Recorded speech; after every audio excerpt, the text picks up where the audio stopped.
Hello everyone, this is Bhushan and आज इस video में हम लोग बात करेंगे प्रोजेक्टाइल मोशंस का लेक्चर नंबर 2। ओके, तो पिछले लेक्चर्स में मैंने कुछ बात किया था, आज इसमें लिखेंगे प्रोजेक्टाइल मोशन।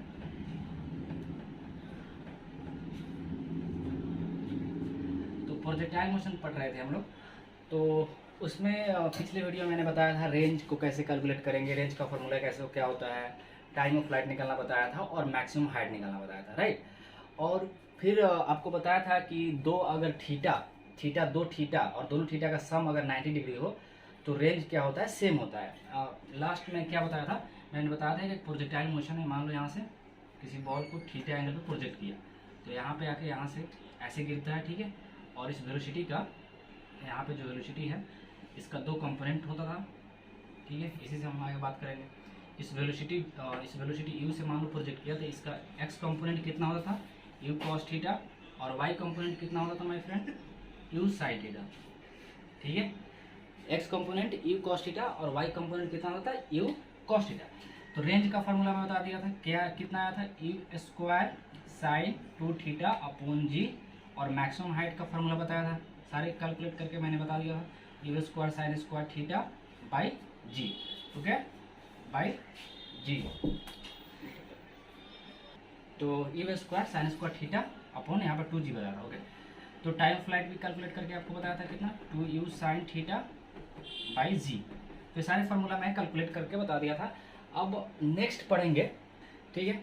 तो अब इतना सारी चीज़ें मैं पहले वीडियो में कैलकुलेट कर दिया था और रेंज आपको बता दिया था, ठीक है। रेंज के बारे में क्या बताया था कि मान लेते हैं कि अगर दो थीटा है, ठीक है, एक थीटा 1 पे मान लो बॉल को प्रोजेक्ट किया और एक और थीटा 2 पे मान लो बॉल को प्रोजेक्ट किया, तो दोनों का रेंज सेम होता था यदि थीटा 1 प्लस थीटा 2 का वैल्यू कितना होता था, 90 डिग्री। तो उस केस में दोनों का रेंज क्या होता है, सेम होता है। मैंने इसको प्रूव कराया था। इसका मतलब क्या हुआ, इसका मतलब यह हुआ कि एक बॉल को मान लो 30 डिग्री पे प्रोजेक्ट किया और दूसरी का बॉल को, दूसरा कोई बल्ब है उसको मैंने 60 डिग्री पे प्रोजेक्ट किया है, तुम करना। तो यहाँ पर थीटा है 60 है, तो यहाँ पर 30 डिग्री पे जब मैं प्रोजेक्ट कर रहा था तो दोनों का यहाँ पे रेंज क्या होगा, सेम होगा। क्यों, क्योंकि दोनों एंगल को अगर मैं थीटा 1 प्लस थीटा 2 को ऐड करूँगा तो कितना होगा बताओ, 90 डिग्री होगा।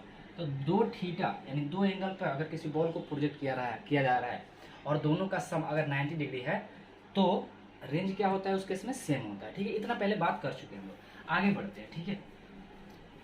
ठीक, अब आगे क्या देखेंगे कि किसी भी टाइम टी पर वेलोसिटी कितना होगा, ठीक है। इस प्रोजेक्टाइल मोशन का किसी टाइम टी पर वेलोसिटी कितना होगा। तो यहाँ से मैं कैलकुलेट करता हूँ velocity of the particle at any time T, ठीक है। किसी टाइम टी पर पार्टिकल का वेलोसिटी कितना होगा, ठीक है। तो मान लेते हैं किसी टाइम पे इस पार्टिकल का वेलोसिटी मान लो इस पॉइंट पे यहाँ पे v है, ओके। तो इसका दो कंपोनेंट होगा इस वेलोसिटी का, एक x कंपोनेंट होगा, एक y कंपोनेंट होगा। दिस इज द v, तो इस v का मान y कंपोनेंट होगा इधर और इधर x कंपोनेंट होगा। तो हमको पता है कि किसी भी पार्टिकुलर टाइम पर x component of the velocity remain constant, okay, क्योंकि x कंपोनेंट में कोई फोर्स नहीं लगती है तो वेलोसिटी कांस्टेंट रहती है। तो यहाँ से vx जो आएगा वो हमेशा कांस्टेंट रहती है, जो पहले इनिशियल था कितना, u cos थीटा के बराबर। अच्छा, vy कितना आएगा, vy को निकालना पड़ेगा, ठीक है।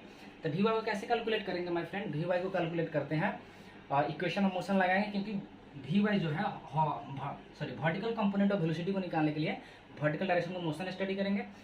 तो क्योंकि वर्टिकल डायरेक्शन में नॉन यूनिफॉर्म मोशन हो रही है क्योंकि एक्सीलरेशन है, तो यहाँ पे vy को लिखेंगे, क्या लिखेंगे, is equal to u y minus of g t लिखेंगे, ओके।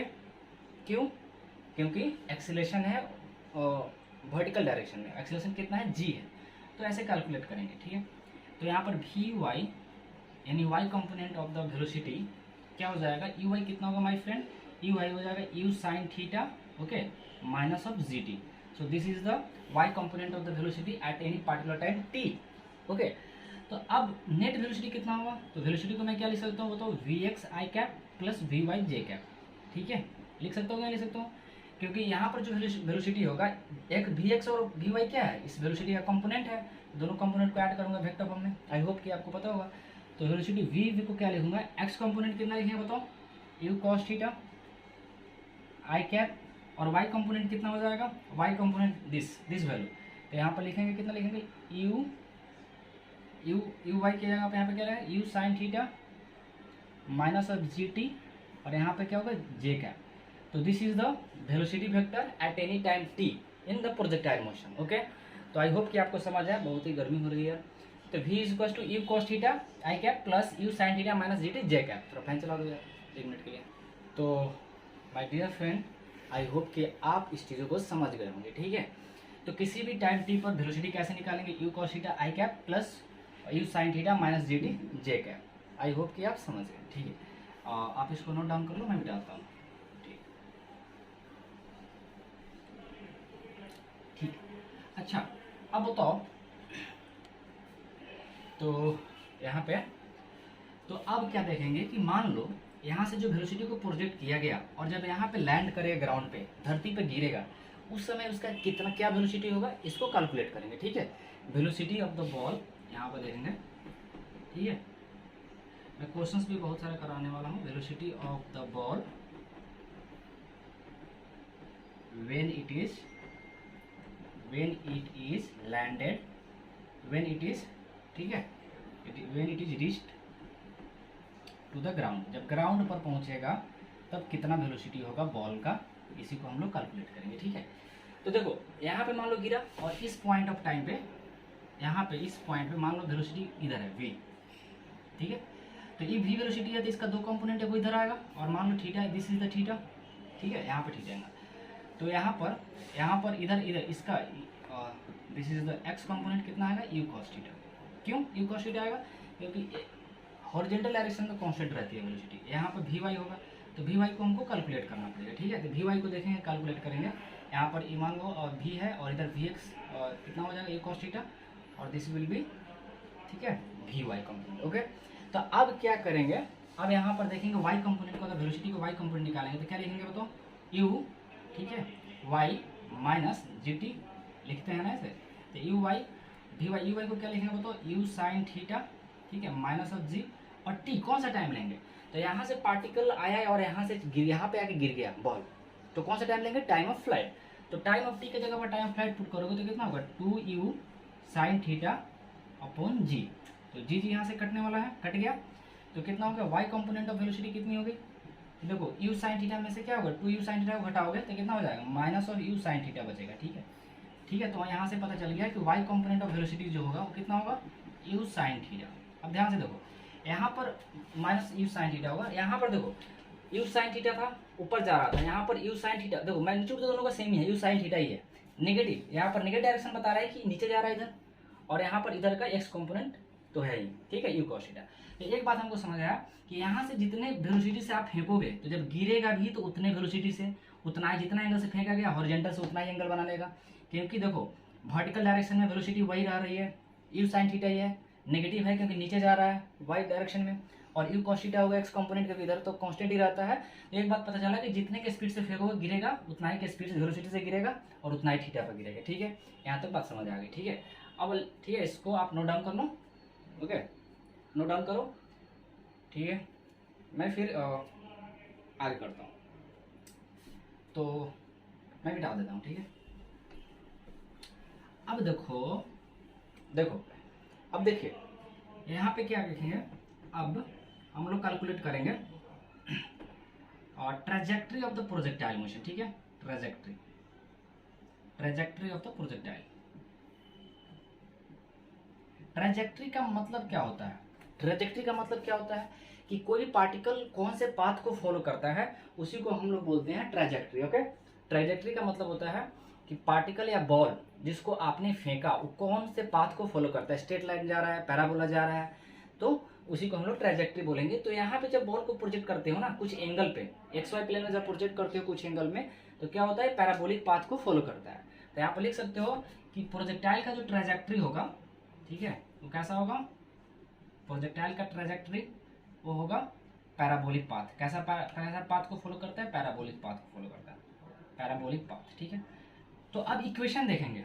ठीक है, trajectory of the particle parabolic, अब इक्वेशन ऑफ द ट्रेजेक्ट्री, ठीक है, इक्वेशन देखेंगे, इक्वेशन ऑफ द ट्रेजेक्ट्री, उस पाथ का इक्वेशन देखेंगे जिस पाथ को प्रोजेक्टाइल फॉलो करेगा, उस पाथ का इक्वेशन को हम लोग यहाँ पे ड्राइव करेंगे, कैलकुलेट करेंगे, देखेंगे। तो देखो ट्रांजैक्ट्री का इक्वेशन ऑफ ट्रांजैक्ट्री का मतलब क्या होता है कि जिस प्लेन में मूव कर रहा है, मतलब एक्स प्लेन वाई और एक्स प्लेन में मूव कर रहा है, तो एक्स और वाई प्लेन में एक्स और वाई एक्सिस में जो रिलेशन को होगा उसी को हम लोग रिलेट करेंगे। तो यहाँ से मेरा क्या निकलेगा, निकल जाएगा ट्रांजैक्ट्री। ओके, तो देखो कैसे इसको कैलकुलेट करेंगे। यहाँ पे हम लोग करते हैं, लिखेंगे एट एनी टाइम टी, देखो एट एनी टाइम टी, ठीक है, किसी भी टाइम टी पर मान लो पार्टिकल यहाँ से इसको प्रोजेक्ट किया गया, फेंका गया, तो किसी भी टाइम टी पर मान लो कुछ कहीं पार्टिकल यहाँ पे आ जाता है, ठीक है, सपोज कि पार्टिकल कुछ मेरा यहाँ पे होगा, ठीक है, यहाँ पे आ गया, तो यहाँ से इसका एक्स कोऑर्डिनेट मान लो दिस इज द एक्स, और ये वाला क्या होगा मेरा वाई कोऑर्डिनेट होगा। मतलब यहाँ से एक्स और वाई कोऑर्डिनेट हम पहले क्या करेंगे, निकालेंगे और दोनों में रिलेट करके देखेंगे क्या इक्वेशन आ रही है। ठीक है, समझ गए मेरी बात। ठीक है, पहले ये सब मैं मिटाता हूँ, पहले आप कैलकुलेट कर चुके लिख चुके होंगे। ठीक है, तो देखो एक्स कंपोनेंट को कैसे निकालेंगे, तो एक्स कंपोनेंट को क्या लिखेंगे बताओ, you cos theta into time T, किसी भी टाइम टी पे, किसी भी टाइम टी पे हम क्या करेंगे एक्स कोऑर्डिनेट निकालेंगे। तो एक्स कोऑर्डिनेट कैसे निकालेंगे, you cos theta into time T से क्या करेंगे मल्टीप्लाई करेंगे। ठीक है, यू कॉस थीटा मतलब क्या हुआ, इधर का कंपोनेंट यू कॉस थीटा, ठीक है, और इधर वेलोसिटी कांस्टेंट है तो क्या लिखेंगे वेलोसिटी इंटू टाइम डिस्टेंस निकल जाएगा। अच्छा वाई निकालेंगे, तो वाई कैसे निकालेंगे, तो वाई निकालने के लिए यूज करेंगे u y t minus of half g t square, नहीं करेंगे क्या, क्यों, क्योंकि वाई कोऑर्डिनेट निकालने के लिए कि वाई डायरेक्शन में तो मोशंस नॉन यूनिफॉर्म है, तो नॉन यूनिफॉर्म मोशन है तो इसी इक्वेशन को अप्लाई करेंगे। तो y इज इक्वल टू, अब तो यू वाई कितना लिखेंगे, यू वाई लिखेंगे u sine theta t minus of half g यहाँ पे टी स्क्वायर। ओके, तो इतना बात आपको समझ आ गया। ठीक है, तो देखो हमको एक्स और वाई में रिलेशन को कैलकुलेट करना है, मतलब एक्स एंड वाई में रिलेशन को स्टैब्लिश करना है, तो आपको क्या करना पड़ेगा, इस दोनों इक्वेशन से टाइम को हटाना पड़ेगा, टाइम को एलिमिनेट करना पड़ेगा। ठीक है, तो यहाँ से देखो टाइम को एलिमिनेट करने के लिए इस इक्वेशन में ध्यान दो, तो यहाँ से टी इज इक्वल टू क्या लिखेंगे x by you cos theta. अब इस टी को इस इक्वेशन में पुट कर दो। ठीक है, put the value of t, ठीक है, तो पुट करोगे तो कितना होगा y is equal to u sine theta, और टाइम की जगह पुट करोगे तो कितना आएगा x upon u cos theta minus half g, और टी स्क्वायर की जगह पर इसका स्क्वायर करोगे तो कितना होगा x का स्क्वायर इज इक्वल टू क्या हो जाएगा you square cos square theta. I hope कि आपको सारी चीज़ें दिख रही है। ठीक है, तो थोड़ा रुक जाते हैं यहाँ पे यार। ठीक है, तो यहाँ से देखो क्या होगा, यहाँ से यू तो कट जाएगा, तो y इज इक्वल टू कितना होगा बताओ, साइन बाई कॉस टेन हो जाएगा, तो यहाँ पर हो जाएगा x इधर बच गया टेन होगा, तो x टेन थीटा माइनस यहाँ पे क्या बचेगा my friend g x square, और नीचे क्या बच गया two u cos square theta. तो this is the equation of the, ठीक है, इक्वेशन ऑफ द क्या प्रोजेक्टाइल मोशन। प्रोजेक्टाइल मोशन का इक्वेशन आता है मतलब ट्रेजेक्ट्री कर सकते हो, जिस पाथ को फॉलो करता है ना उसका इक्वेशन है, क्योंकि इस जो पाथ को फॉलो कर रहा है उसका यही इक्वेशन है। ठीक है, तो this is the equation of the trajectory of projectile motion. Trajectory का इक्वेशन आ गया, इक्वेशन ऑफ ट्रेजेक्ट्री। ट्रेजेक्ट्री का मतलब होता है जो पाथ को फॉलो करता है बॉल, जो प्रोजेक्टाइल मोशन में आप उसको प्रोजेक्ट किए होगे। ठीक है, तो आई होप कि आपको सारी चीज़ें समझ आई होगी। ठीक है, फिर अब इसमें हम कैलकुलेट थोड़ा इसको और थोड़ा सा आगे करते हैं। आप लिख लो पहले, अरे यार गर्मी हो गया, तो आई होप कि आपको ठीक है, मैं मिटाता हूँ। ठीक है, अब देखो अब इस इक्वेशन को थोड़ा सा और आगे प्रोसीड करेंगे, तो यहाँ पर मेरा कितना आया y इज इक्वल टू निकला है x tan theta minus of g x square is equal to two u square cos square theta. इस फॉर्मूले को आप याद रखोगे तो बेहतर रहेगा। ठीक है, अब क्या करोगे आप, करना कुछ नहीं भाई, इसमें tan थीटा आप कॉमन निकालो इसमें से, तो tan थीटा आप कॉमन निकालोगे तो क्या बचेगा, tan थीटा कॉमन लो तो यहाँ पे बचेगा x, ओके, minus of g x square is equal to, अब इसमें तो tan थीटा है नहीं, इससे मैंने कॉमन निकाल लिया, तो अब tan थीटा क्या यहाँ से आके डिवाइड हो जाएगा, तो क्या होगा two u square cos square theta, और tan थीटा डिवाइड होगा तो यहाँ पे बचेगा sine theta upon cos theta. tan theta को लिख सकते हैं sine theta by cos theta, यहाँ पर कॉस एक कॉस खत्म होगा तो कॉस थीटा बच जाएगा, तो y इज इक्वल टू कितना होगा tan theta minus of x g x square is equal to two u square, ठीक है, यहाँ पर हो जाएगा यू स्क्वायर ऐसे लिखो two sine theta into cos theta. दिख रहा है कि नहीं दिख रहा है सब, तो यहाँ पे हम लोग देख रहे थे y is equal to tan theta minus x, ठीक है, into x minus g s square u square two sine theta cos theta. ठीक है, अब इसको मैं मिटाता हूँ थोड़ा सा ऊपर से। ठीक है, अच्छा अब देखो यहाँ पे माइक, हाँ ठीक है, तो कितना आ गया, y इज इक्वल टू कितना हो गया बताओ, और tan theta minus x minus of g x square is equal to 2u square. ठीक है, यहाँ पर यू स्क्वायर था तो इसको ऐसे u sign theta cos theta. ठीक है, दिस, तो यहाँ से y इज इक्वल टू, अगर इसको मैं थोड़ा सा और बढ़ाऊंगा, y is equal to tan theta into x minus, अब देखो g इस सब के नीचे ला दो तो कितना होगा एक्स स्क्वायर अपॉन ये कितना हो जाएगा, इसको आप क्या लिख सकते हो u square two sine theta into cos theta, क्या लिख सकते हो बताओ, sine two theta upon g हो जाएगा। अच्छा ये बताओ यहाँ पर u square sine two theta by g किसका फॉर्मूला लिखा गया है, ये फॉर्मूला रेंज का है, this is the formula of range. तो यहाँ से मैं इसको और थोड़ा सा प्रोसीड करूँगा, तो y is equal to tan theta into x, अब देखो एक और चीज़, ये दोनों में कमन एक्स दिख रहा है तो एक्स कमन निकालो, तो एक्स टेन थीटा, ठीक है, 1 माइनस एक्स अपॉन इसके जगह पर क्या लिखूंगा आर, क्योंकि ये रेंज का फॉर्मूला है। ठीक है, तो यहाँ से एक और मेरा प्रोजेक्टाइल इक्वेशन प्रोजेक्टाइल का फॉर्मूला आ गया, y is equal to x tan theta into 1 minus x upon R. तो हमने देखा इस वीडियो में कि किसी भी टाइम पर वेलोसिटी को कैसे निकालेंगे। ठीक है, फिर मैंने देखा कि यहाँ पे आपको मैंने सिखाया कि इक्वेशन ऑफ ट्रांजैक्टरी क्या होती है, कैसे उसको कैलकुलेट करेंगे, फिर यहाँ पर इस पॉइंट पर जब यहाँ से प्रोजेक्ट करेंगे तो इस पॉइंट पर इसका वेलोसिटी कितना होगा, ये सारी चीज़ों को मैंने इस वीडियो में कैलकुलेट करना आपको बताया। ठीक है, तो फिर अगले वीडियो में हम लोग इस पे बेस्ट न्यूमेरिकल्स को करेंगे, बहुत सारे न्यूमेरिकल्स को लगाएंगे। ठीक है, तो तब तक के लिए आप देखते रहिए। Okay, tata bye.